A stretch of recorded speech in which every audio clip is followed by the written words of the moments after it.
that you wish you didn't, but you have to because they're your friend. And while they're in your house, they get into all your stuff. Okay? I'm like that because while I'm in your house, I'm going to get into all your stuff. I'm going to rattle around in all your cabinets. I'm going to, oh, what's in here? And you don't really appreciate that at the time, okay? But we're doing a very thorough housekeeping. And when we come to day number 3, it's about extremes. It's about the most inner and the most outer expressions, those that are completely apparent and those which are completely transparent. The most female, hidden parts of our energy and the most expressive outer male parts, which are our shield, which are our defense, right? The purpose of the yang lines and the purpose of the yang energies, what in Chinese medicine, what are called the Wei Qi, right, is actually, it's to protect us.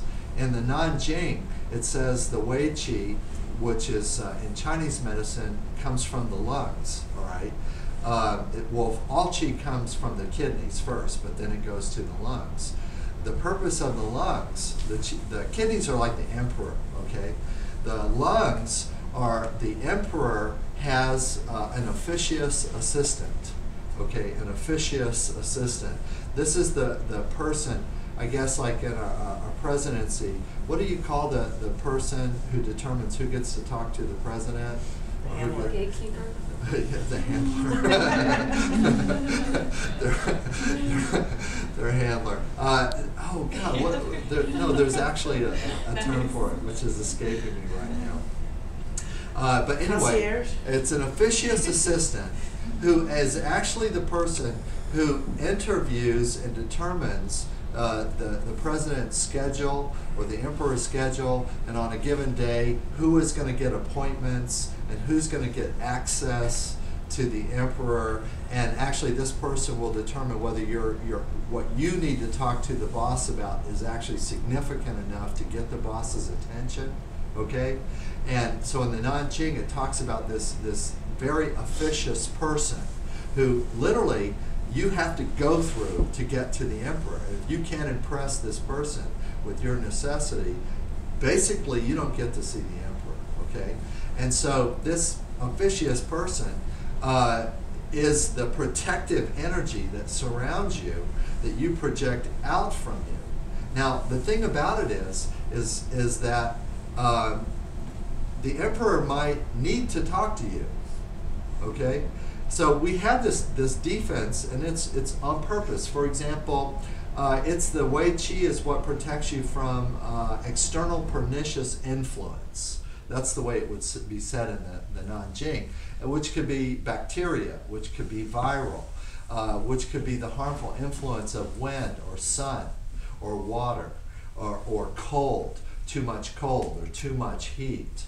Or the oppressive psychic influence coming from outside of you, which may have the possibility of harming you.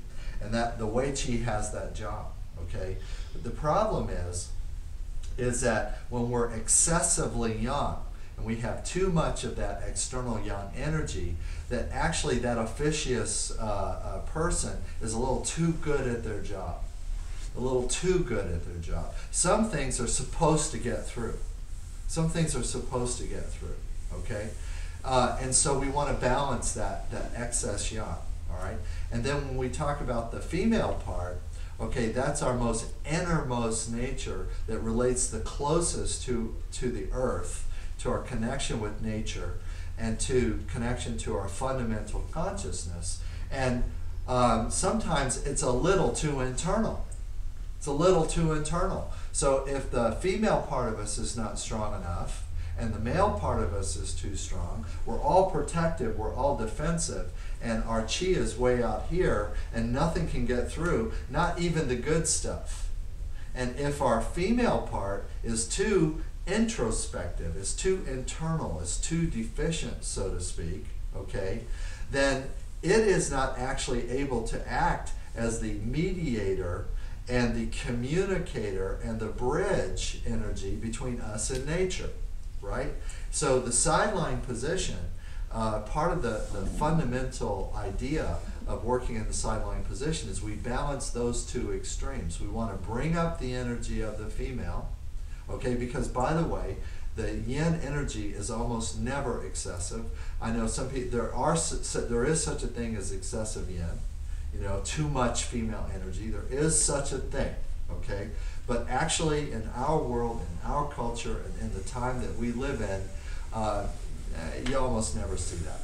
It's just not, you just don't see it. In fact, what you see is 9 out of 10 clients have excess yang.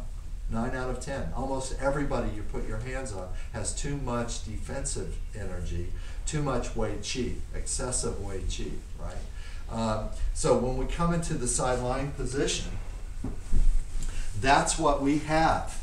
We have the yang lines,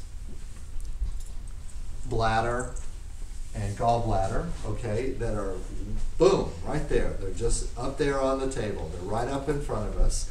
But at the same time, we've got the most inner and the most female, and we have great access to that. And so we work with them together because we want to bring the yang down and we want to bring the yin up. We want to bring the male down. We want to reduce the defensive, the shield-like quality of our prana, of our chi, okay? And we want to stimulate, okay, want to stimulate the female, all right? And that's what this position gives us access to energetically, all right? So from that point of view, it's just beautiful, beautiful, beautiful. I also want to say, I think that's why most Western therapists do not work in the sideline position, okay? Because it is the position of extremes. It's the position of extremes.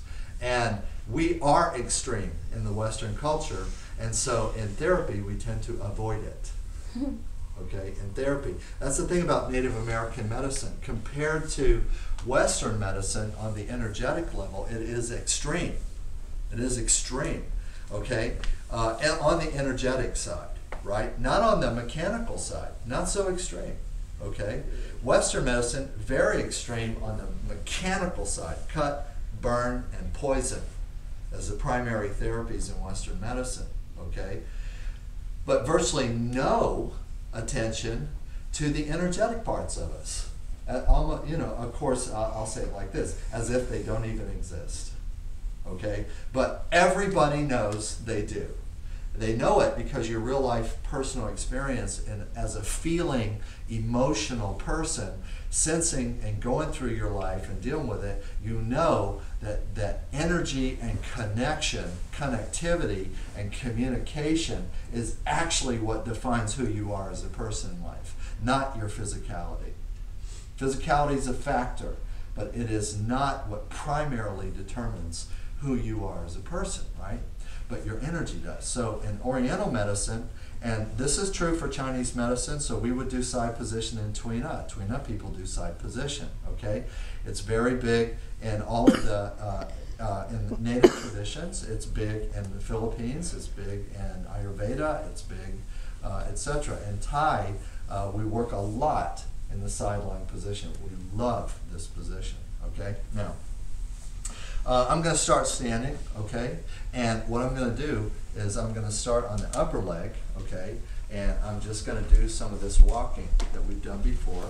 And according to affinity principle and law of similars, because I'm working on the legs, all right? And also you may notice as you go through the Thai sessions, do you notice the emphasis on feet, legs, pelvis, and hips? Mm-hmm. And especially if you think even from the belly, include that too. But basically, that more than half, let's say 3/4 of all of our techniques that we do, from a technical point of view, are from the belly down, okay?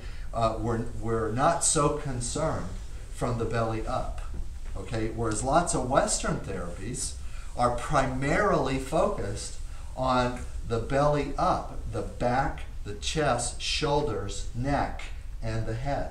And in fact, there are whole systems of massage that literally 9 out of 10 techniques are on the back, neck, shoulders, and head.